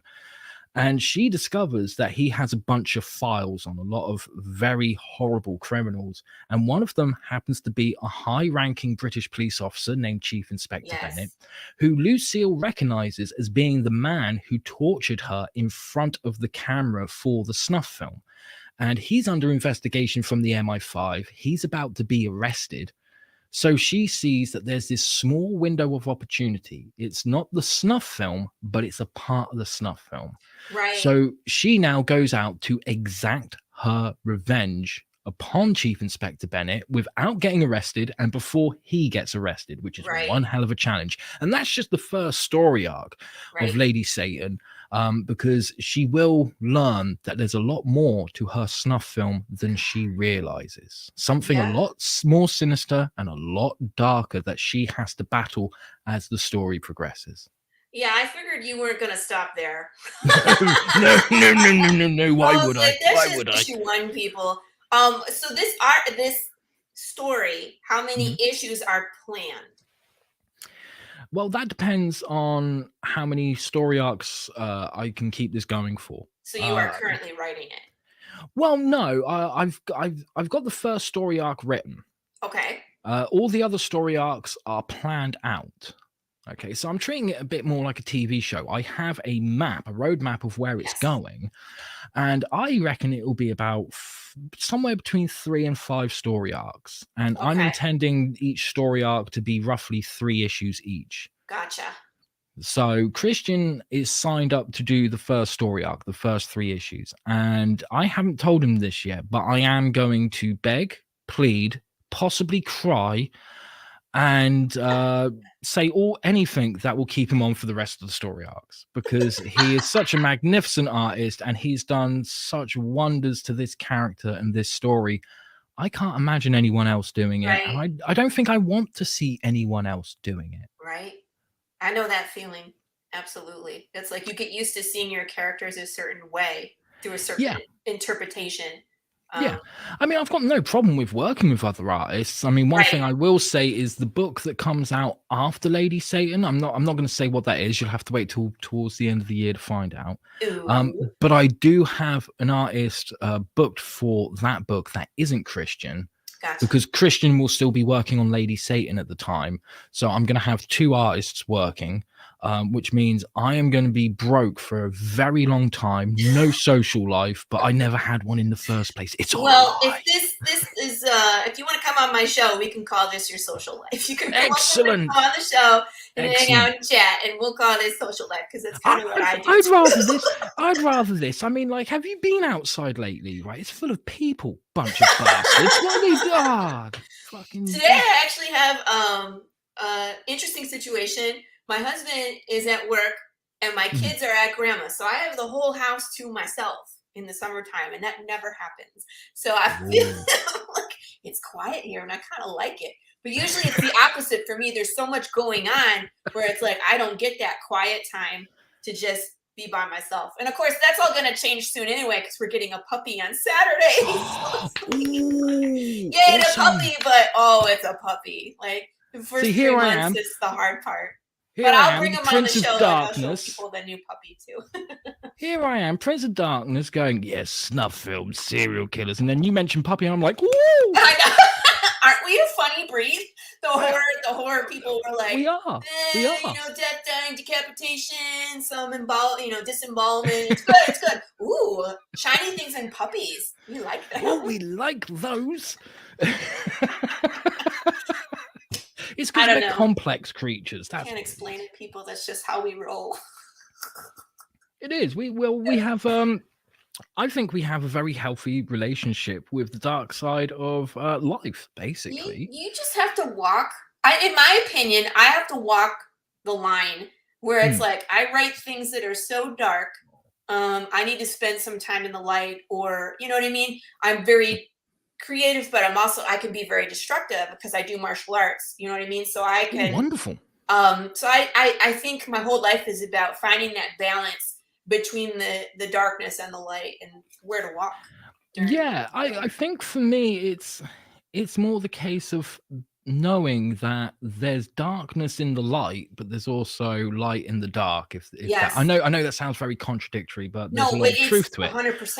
Like even your best, your hero characters, your characters with good intentions will still have flaws and can still make mistakes, and vice versa. Like your like Satan in your Ed Gein is like he's freaking Satan.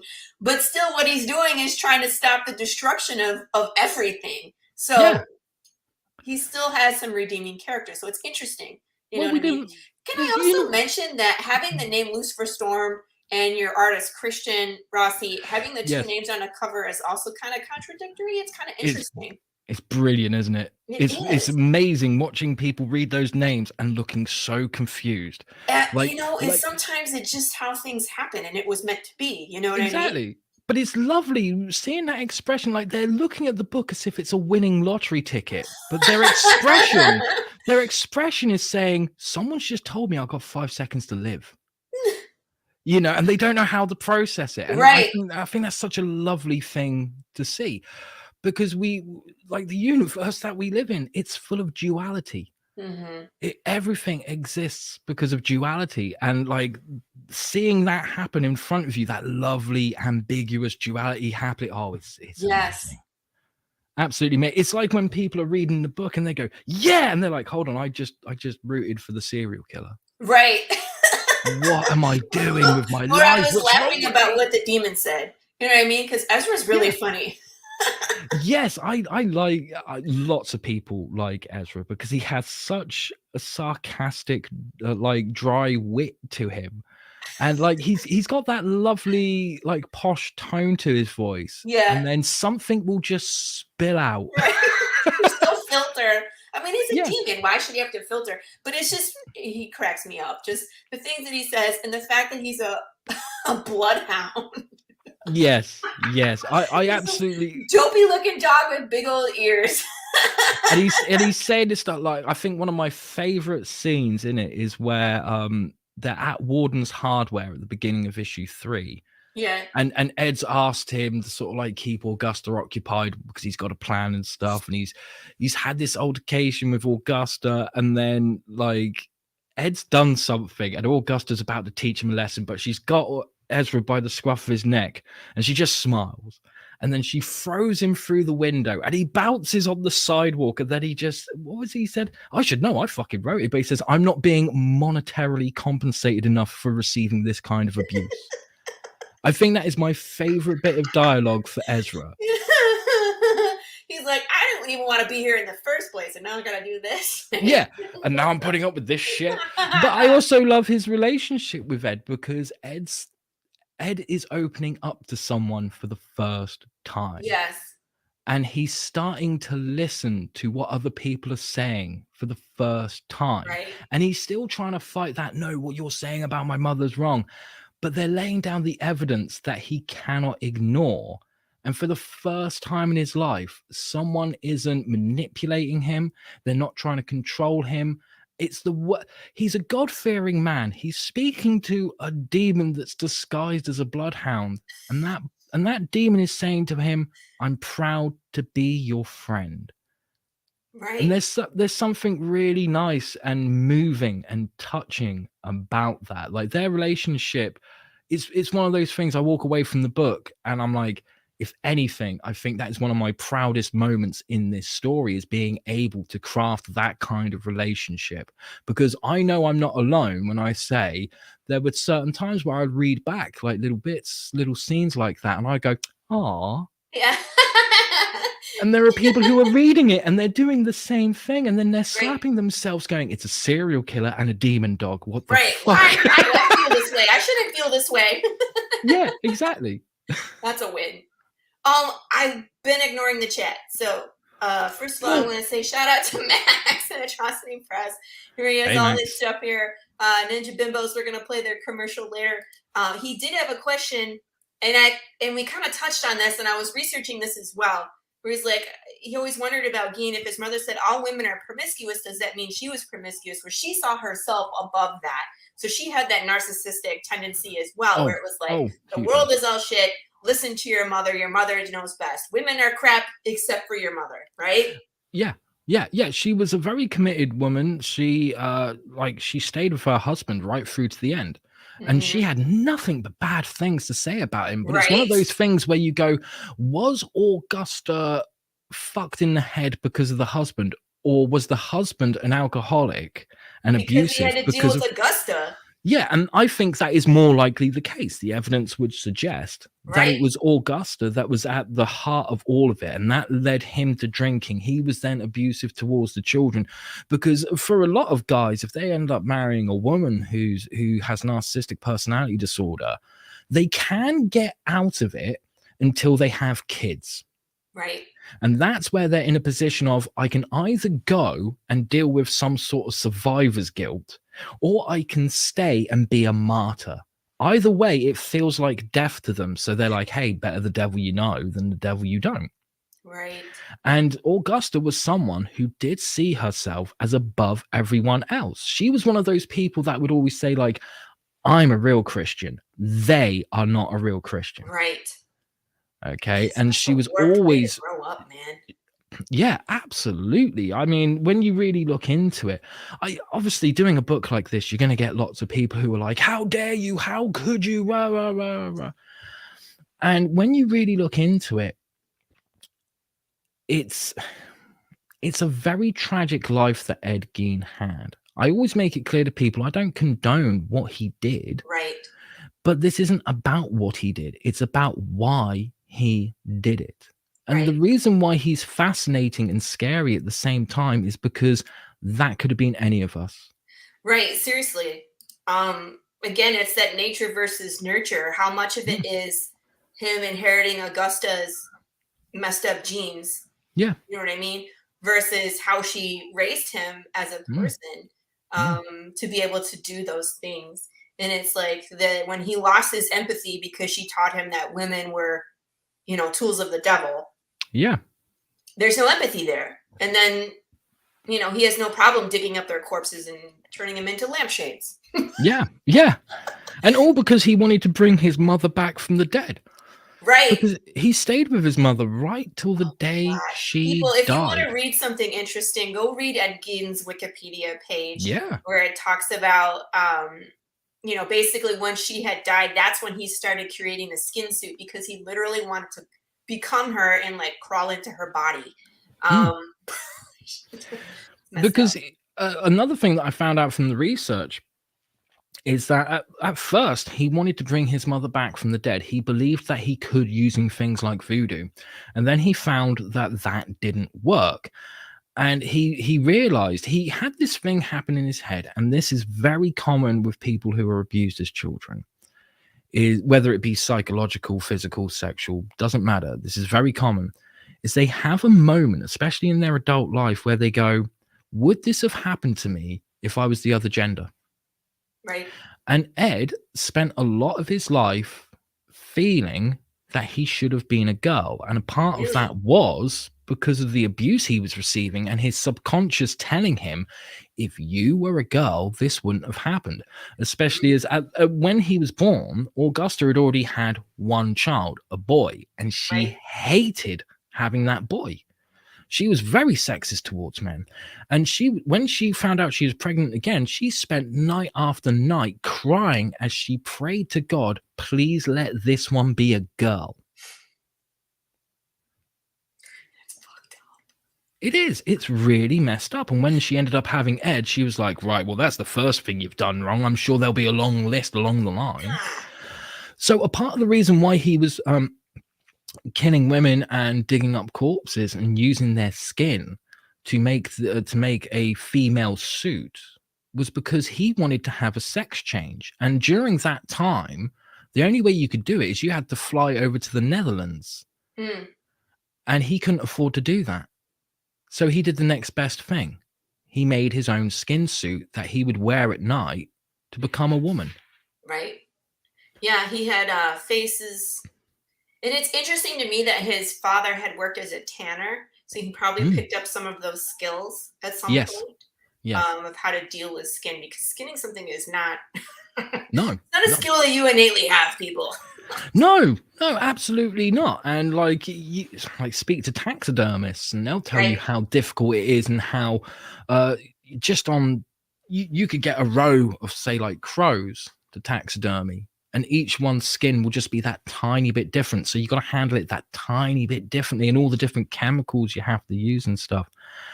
So yeah, he definitely learned a lot from his father, without a doubt. And of course, his father and his brother used to go hunting, and they would take Ed with him.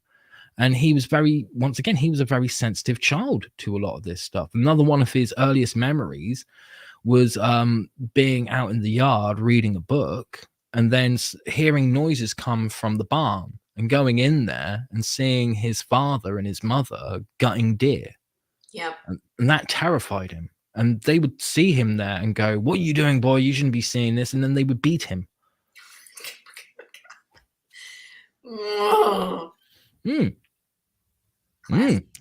It's fascinating. Absolutely fascinating for all the wrong reasons. Right. And it's just interesting to me too, is people's fascination with serial killers. One of the things that I was reading about Ed Gein is that people were showing up because he was buried with his family, so between his mother and brother, I believe. Yep. But at some point, people were going to his grave and stealing bits and pieces of his gravestone, to the point where they finally just took the whole thing. Yeah. Why are we so fascinated where we need a piece of that?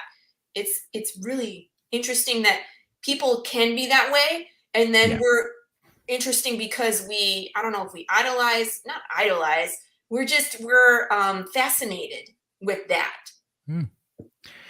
It's because it's a human being. Right. That is the main thing behind it. We live our lives doing our thing. And we hear about someone like Ed Gein or Jeffrey Dahmer or Gary Ridgway, and we think, I can't imagine doing that. Right. But yet they're a human being, just like I am. We have this moment where we forget that everyone on this planet, and I know there's going to be lots of people that hear that and go, that ain't me. And it's like, yes, it is. Everyone on this planet, not one person excluded, has done something in their life that they would never tell anyone about, and they will take it to the fucking grave. And they see someone like this and they go, that's the kind of thing where if I did that, I would take it to the grave. I wouldn't tell anyone. But yet these people are being caught. And it's like, okay, the dark secret that I have or you have doesn't even fucking compare to this. No, right. You know? And when it's a compulsion like that, they're not going to stop. Exactly. So that's why they get caught. But it's just, such a interesting thing that we study, is what makes them do those things. Like we said, nature versus nurture. So, but I do think that when it comes to nurture and society and how we treat each other, that really any of us have the potential of going down that dark way. Yeah. Oh, absolutely. Any one of us could do it. Even if we think we can't, we probably could. And that terrifies us. That's terrifying. Because the moment we start thinking that, that's when our ego steps in and goes, no, not me. Because the ego is meant to protect you. Meant to. Right. But it doesn't. But that's a different topic of conversation for some other time. But things like that kick in. But it's not just when you start to realize, hold on, there are people that can do that. And you think, shit, could I do that? I don't want to think so. I think that's why it's fascinating, because it's showing the darkness inside the human. And it's like, am I capable of such things? Yes. And we whether we like it or not, we don't like being lied to, but at the same time, we like being lied to. Right? We like being told, don't worry, you're going to have next weekend off work. We love being told that, but we don't like being told, no, there is no one else, just you. I'm committed to you, kind of thing. So yeah, there's a lot to it, but I think it mainly comes down to people are fascinated with it because they're like, could I be that person? Could I be pushed to a point where I snap and I do something like that? So we start looking at these serial killers going, do they share anything in common with me? Because if so, maybe I could be the next one. So that's one aspect of the survival thing that's in us. Okay. But the other aspect of it is, do I know anyone who acts like who this? Is doing these things? Because if so, I don't want to be their next victim. I think that's why a lot of people listen to true crime podcasts, because it's like, you're looking for a pattern, or like how do people escape? How do people survive? Because we're obsessed with patterns. Yeah, for sure. So it's like, are you looking for, the same kind of behavior in your societal circle? Ew, we should stop inviting the Petersons over for lunch. Yes. Because the scary. I don't know any Petersons, so there's also that thing, I think part of the fascination that comes in, and that survival instinct kicks in, because we're not taught things like basic psychology at school. Right. Okay. When we're growing up, we're taught like, this is the alphabet. This is how you read a watch. This is how you do algebra, even though you probably won't need it. Some people will, but most people won't. But they don't sit down and go, okay, you're going to hear this term psychopath. But there's a difference between a psychopath and a sociopath. Let's explain what they are. Because those words are used as if they're interchangeable, but they're two different things. They look so similar. People look at Ed Gein and say, that's a psychopath. No, that's a sociopath.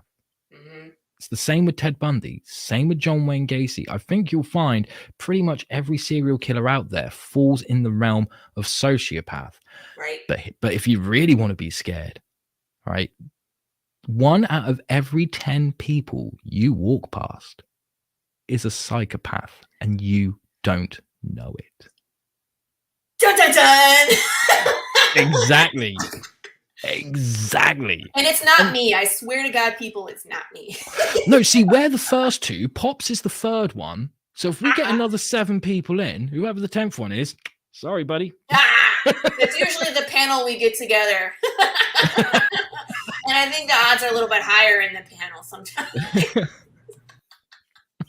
No? Pops left. See, Pops came in to prove it's not me. I'm the third one here. Right? We gotta wrap up the show. Dang. It's like sometimes 2 hours just flies by, man. I know. Don looks around. It's not me. When can we expect to see Lady Satan published? The first issue will be coming very soon. Mm-hmm. And I do mean very soon. We are releasing the issues as they are completed, but because there are people who backed an Indiegogo campaign from 2020 when we first started promoting it, they obviously get their stuff first. Right. And then once that's over, then you can get it from my website and stuff. So we're looking kind of like mid-August, you'll be able to get issue 1, and then it will probably be closer to Christmas for issue 2. Because these are larger page counts. Ed Gein Demon Hunter, it's 28 pages per issue. This is 36 pages per issue. And because Christian's juggling like 2 or 3 books at the same time, it is going to take that a little bit longer. Right. And people can purchase all the issues of Ed Gein from your website, which is really the best place to go, people. Yep. So when you head over to luciferstorm.com, right up at the top, it has all the hyperlinks. Just click on books. There you go. Ed Gein is the top one. Click on find out more, and you can purchase all of the books there. There's also a store link, so people can head there and see digital copies, black and white copies, physical copies, whatever you want. It's listed. So please go here, support indie comics, buy this. You will not regret it. It's a great read, story-wise. It'll fill that niche of the horror. There's a lot of horror in here. There's a lot of gore. It's spot on. So when you get historically accurate gore, I think it's like a whole category by itself, and it definitely checks some boxes for me. So I like that flow of words. Historically accurate gore. I've never heard them put together before, and I like it. Feel free to use it. I will happily steal it, and I won't be ashamed whatsoever. And if anyone's kind of like, oh, I don't know, do I really want to put money on this or not? Sign up to my mailing list, and you'll get a PDF of the first issue for absolutely free of charge. There you go, people. You can read it for free. Get through the first one. Trust me, you'll be hooked. I am. So that's definitely the place where you want to go. So please check. Just back it already. I didn't push the button. Pops pushed the button. I wasn't prepared. Seriously, go buy it already. What are you waiting for? So where can people find you, Lucifer, besides your website? Normally out on the street shouting at parked cars when it's a full moon. That is normally one place that people can find me. But if you want to stay to the digital realm, you can find me on Twitter, you can find me on Facebook, and you can find me on YouTube. Just look for Lucifer Storm or The Lucifer Storm, except no substitutes, people. There you go. Perfect. Anything else that you would like to add before we say goodbye? Yes, I would like to clarify that I'm not the second gunman on the grassy knoll. I think that's a very important one. I've had accusations. I wasn't responsible for 9/11, regardless of what my mother says. Okay. What's wrong with people? I know. I need to get new friends, don't I? You've heard my stories, and it's friends like friends are the ones accusing you of these things. Yeah. No, my mother.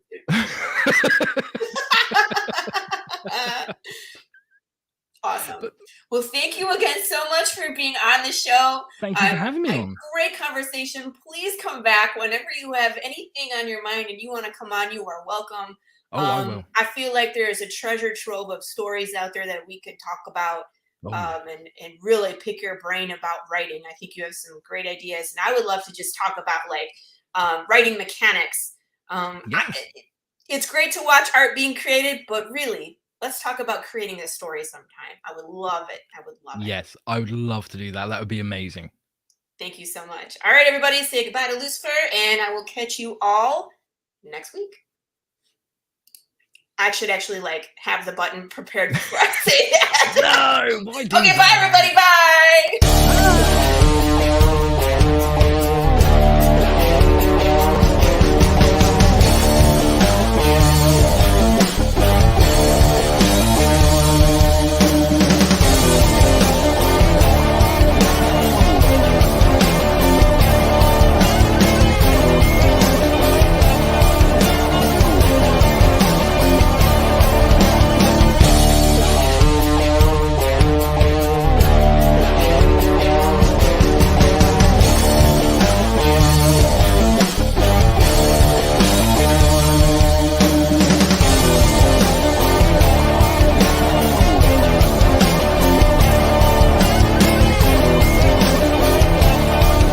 Madness Entertainment Group presents the Madness Comic Network, with original programming and additional comic-related content.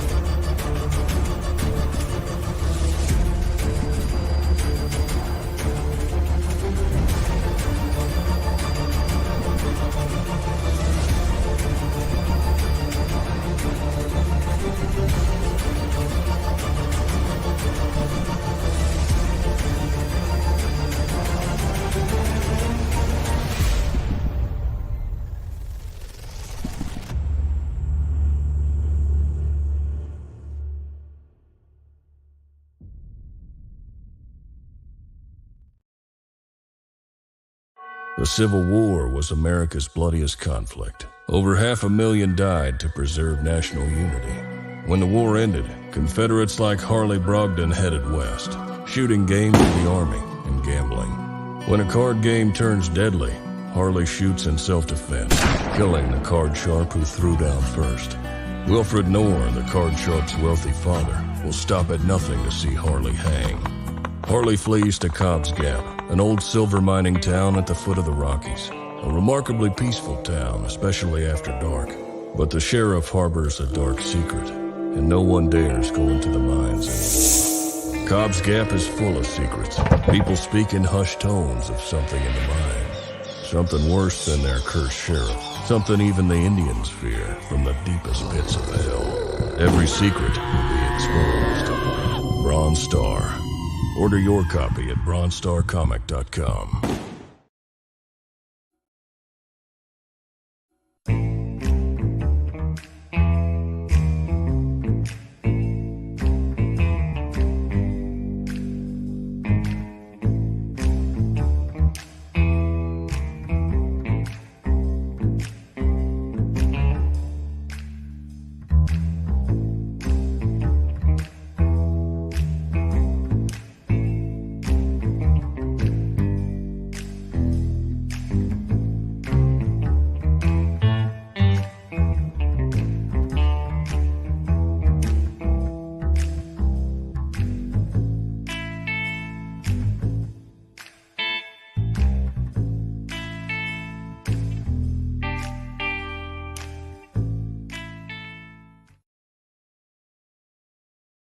Comic Books for Kids provides comic books to kids in hospitals and cancer centers across the U.S. It's a place where we can all work together to make sure every child has a comic book. 100% of all proceeds go towards the kids. It's about making a difference, and while they're in the hospital, allowing them to fly like a superhero, battle dragons, or rescue teddy bears. We are in every state in the country and now support over 160 hospitals. Every month, we add more. Visit